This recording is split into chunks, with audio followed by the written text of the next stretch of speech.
Imagine borrowing your neighbor's credit card and racking up $3.4 trillion in debt. That's trillion with a T.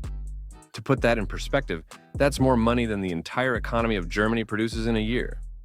And that's exactly what just happened with President Trump's latest legislation.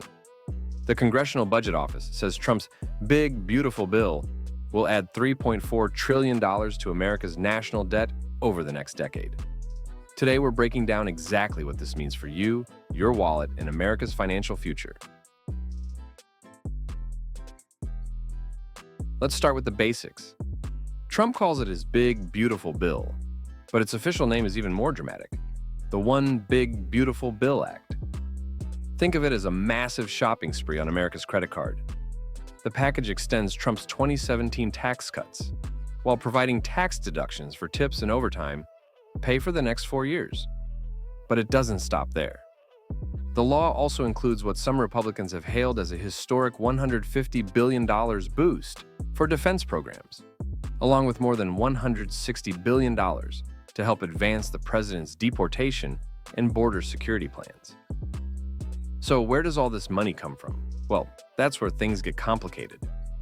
Republicans claim they're being responsible by making spending cuts to pay for these tax breaks. The analysis found that the law's net spending cuts of $1.1 trillion are outstripped by the $4.5 trillion in decreased revenue. Let's put this in simple terms.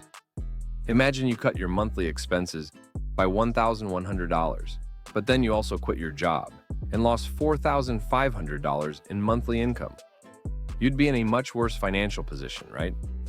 That's exactly what's happening here. A lion's share of the cost comes from the plan's tax provisions, a core element of the bill, which are estimated to decrease revenues by more than $4 trillion into 2034. The biggest cuts are pretty straightforward. They include a reduction of the corporate tax rate to 21% from 35%, as well as reductions of most individual income tax rates. All those spending cuts had to come from somewhere, and guess where they're coming from? Your healthcare. The report found that the law will increase by 10 million the number of people without health insurance by 2034. Think about that for a moment. That's like every person in the entire state of Michigan losing their health insurance. The CBO estimated that the overall plan, which includes major changes to Medicaid, would lead to an additional 10 million people without health insurance in 2034. These aren't just numbers on a spreadsheet. These are real people who will lose access to doctors, medications, and life-saving treatments. But wait, it gets worse. Senate Minority Leader Chuck Schumer said, Monday the insurance losses will be even higher after accounting for ACA funding that is set to expire this year, which was not extended in the megabill. You might be wondering, if this bill costs so much and leaves millions without health care, who exactly is it helping? The answer is pretty clear when you look at the numbers. Independent analyses show that the tax relief in the package would disproportionately benefit higher-income households. We're talking about massive tax breaks for corporations and wealthy individuals, while working families lose access to food stamps and healthcare. The bill includes major changes that could lead to hundreds of billions of dollars in reduced spending for Medicaid and the Supplemental Nutrition Assistance Program. For those who don't know, SNAP is the formal name for food stamps, the program that helps low-income families put food on the table. Not surprisingly, this bill has become a major political flashpoint. Recent surveys show the bill is unpopular with Americans. Democrats are leaning heavily into attacks on the bill as a tax cut that disproportionately benefits the wealthy, paid for in part with spending cuts that harm the working class. But Republicans are trying to spin this differently. Some Republicans and White House allies are casting the bill as a tax benefit for working families, highlighting the move away from taxes on tips and overtime in particular. House Speaker Mike Johnson predicted that voters will reward Republicans for the bill in the midterm elections. Johnson is betting big on this strategy. He told reporters he has no concerns at all about the political consequences, saying it will actually gain seats for Republicans. Budget experts across the political spectrum are sounding alarm bells about this legislation. It's still hard to believe that policymakers just added $4 trillion to the debt. Maya McGuinness, president of the Committee for a Responsible Federal Budget, said in a statement. McGuinness pointed out the hypocrisy here. Many supporters of this law have spent months or years appropriately fuming about our unsustainable fiscal situation.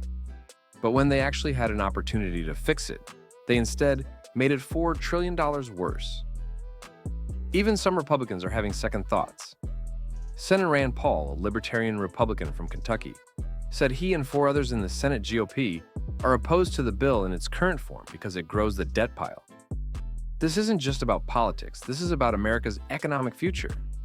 That's on top of the gross federal debt, which has climbed to more than $36 trillion, up from about $23 trillion in early 2020, an increase of over 50% in just 5 years. Think about what this means for everyday Americans. As the national debt grows, consumers could face higher interest rates on credit cards, mortgages, auto loans, and other types of borrowing. The government already spends a massive amount just paying interest on the debt we already have. Interest payments have become a major drain on the federal budget, consuming more than 13% of all federal spending. And it's only getting worse.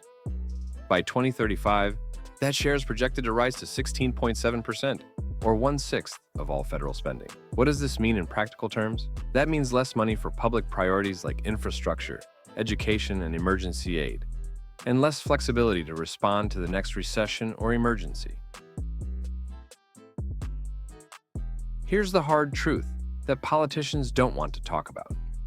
This level of debt is simply not sustainable. Federal debt held by the public has remained above 90% of GDP since 2020, the highest sustained level since World War II. And it's projected to get much worse. With deficits projected to persist, that rate is expected to climb to nearly 118.5% of GDP by 2035. Debt at this level raises the risk of higher interest costs, slower growth, and reduced budgetary flexibility, according to budget experts. So, what does all this mean for regular Americans like you and me? First, if you're counting on government programs like Medicaid, food stamps, or student loan forgiveness, those programs are all facing major cuts. Second, if you're hoping for lower interest rates on your mortgage or credit cards, this massive borrowing spree makes that less likely. Third, if you're worried about America's ability to respond to the next crisis, whether it's a pandemic, natural disaster, or economic recession, we're going to have a lot less flexibility because so much of our budget will be tied up paying interest on debt.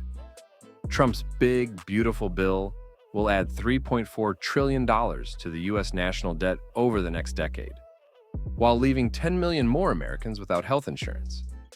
It's the largest increase in the deficit from any single piece of legislation in American history, and it's happening at a time when our debt is already at dangerous levels.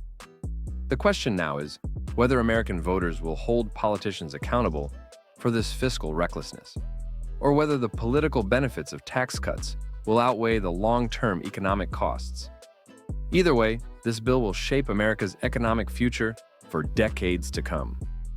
And based on what we know right now, that future looks a lot more expensive and a lot less secure than it did just a few months ago. What do you think? Are these tax cuts worth adding trillions to the debt? Let us know in the comments below, and don't forget to subscribe for more breakdowns of the biggest political and economic stories affecting your life.